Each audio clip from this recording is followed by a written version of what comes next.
Druide de Bretagne. Nous sommes dans une spiritualité partagée avec des différences. On a des rituels, on a des croyances. Je sais pas trop ce que ça veut dire. Ce que vous venez de voir, c'est un extrait du premier reportage que je sors en même temps que cette vidéo sur ma chaîne. On s'est plongé dans le quotidien de vrais druides en Bretagne et c'était une expérience assez folle et je pense que ça devrait vous plaire. Pour voir ça, une petite fiche s'affiche en haut à droite et je vous mets aussi le lien dans la description. Bref, autrement, cette semaine on va parler de la venue du président chinois en France, de l'article 13, des mécanismes cachés de l'appli Tinder, des annonces d'Apple et d'une loi dans un petit état qui fait scandale. A noter que dans cette vidéo, on ne va pas parler du Brexit, mais pour une raison très simple, je sors demain soir sur ma chaîne une vidéo spécifiquement sur ce sujet.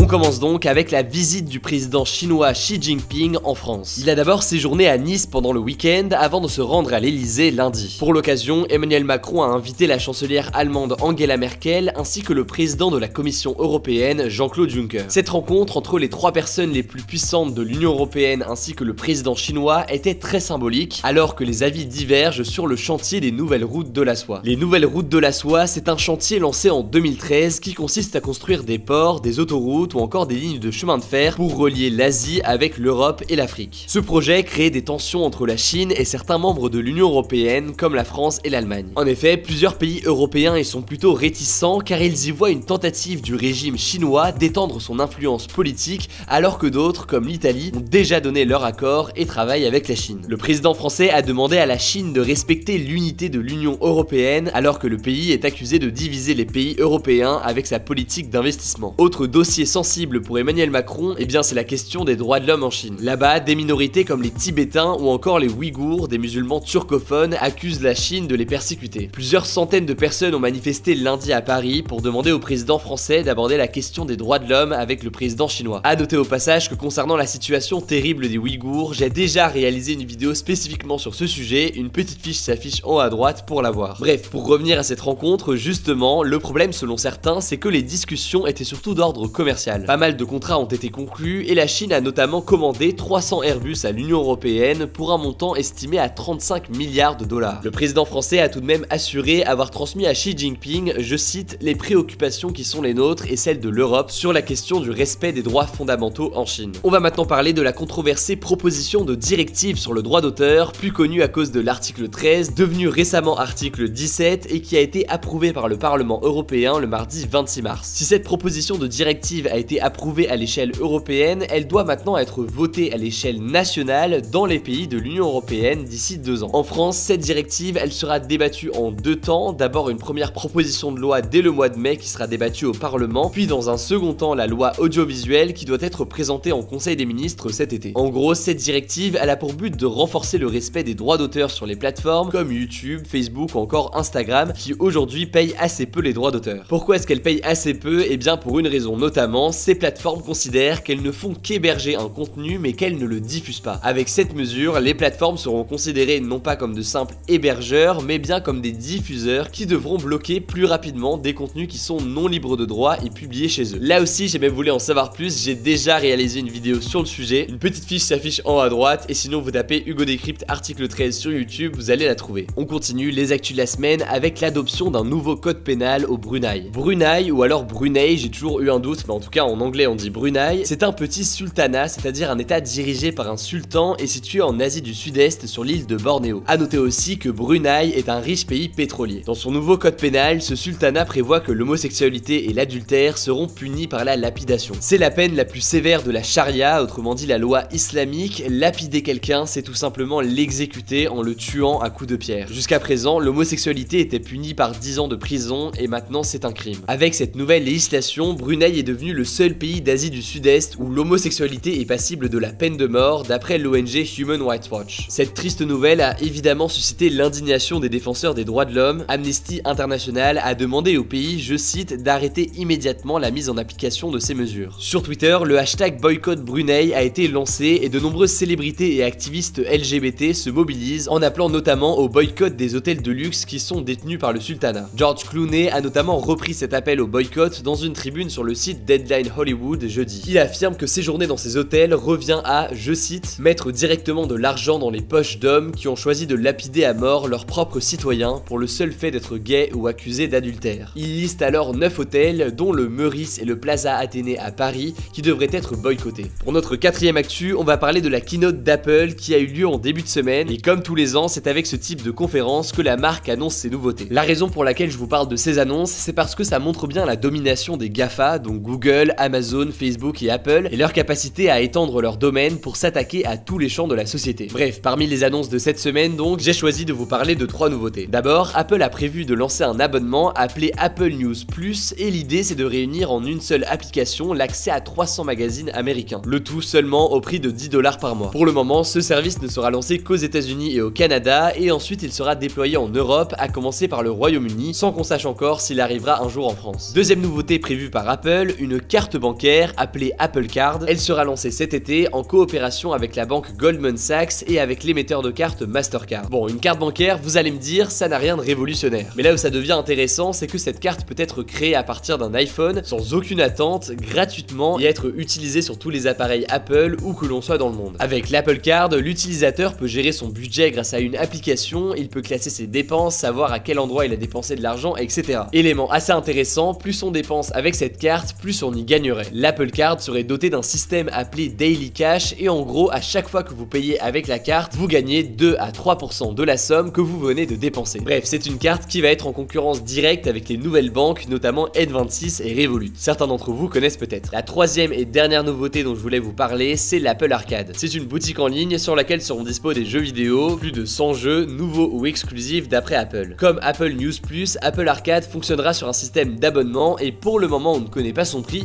mais on sait que ce sera disponible dans plus de 150 pays dès cet automne. Du coup, à voir ce que ça donne. En tout cas, c'est une année hyper excitante pour les jeux vidéo, entre cette annonce et celle de Google Stadia dont je vous avais parlé la semaine dernière. Pour avoir les détails de tout ça dans les prochains jours, je vous tiendrai au courant sur Instagram dans les résumés quotidiens de l'actualité. Pour notre dernière actu, on va donc parler de Tinder. La journaliste Judith Duportail a enquêté pendant 4 ans sur l'application de rencontres avant de publier L'amour sous algorithme. Les revenus de Tinder sont estimés à 810 millions de dollars pour l'année 2018, c'est donc l'une des applis de l'App Store les plus rentables. Mais si Tinder est un succès, ses mécanismes restent assez mystérieux. Et justement, dans son livre, la journaliste révèle qu'en fait, Tinder nous note en permanence et se réserve, je cite, le droit d'évaluer notre QI. C'est même écrit dans le brevet de Tinder. Alors, comment est-elle déterminée cette note? Eh bien, c'est plutôt simple, mais aussi plutôt vicieux. L'application lit nos messages et analyse le nombre de mots compliqués qu'on utilise dans nos échanges. Ensuite, elle nous assigne un Hello Score, c'est-à-dire une note de désirabilité. Évidemment, nous, on n'a pas connaissance de cette note. L'autre problème que souligne Judith Duportail, c'est que Tinder se réserve le droit de noter les hommes et les femmes différemment. Un homme qui a fait des bonnes études et qui gagne beaucoup d'argent gagne des points sur sa Hello Note, alors que de son côté, une femme qui a eu le même parcours aura des points en moins. D'après Tinder, en gros, une femme de 30 ans qui gagne peu sera plus attirée par un homme âgé et riche, et de son côté, un homme de 30 ans qui gagne peu d'argent ne serait pas attiré par une femme plus âgée et qui gagne plus. Un système jugé par beaucoup comme sexiste donc, alors que des centaines de milliers de personnes se rencontrent grâce à cette application. En tout cas, suite à la polémique, Tinder a déclaré ce mois-ci avoir renoncé à sa Hello Note. Le débat de la semaine, c'est le suivant. Selon vous, faut-il s'inquiéter de l'article 13 qui a été adopté? Pour participer au débat, vous le savez, c'est très simple, ça se passe à l'aide de la petite fiche qui s'affiche en haut à droite. Et puis du coup, je vous donne rendez-vous dès maintenant pour découvrir mon reportage chez les druides. Pour voir la vidéo, donc, une petite fiche s'affiche en haut à droite, je vous mets aussi le lien dans la description, et puis sinon vous cliquez sur ma chaîne et vous allez la trouver, c'est très simple. C'est un format sur lequel je bosse depuis longtemps, on a mis de longues semaines à la préparer, donc j'espère vraiment que ça va vous plaire. Écoutez, en tout cas, je crois que j'ai tout dit, bon dimanche, on se dit à très vite.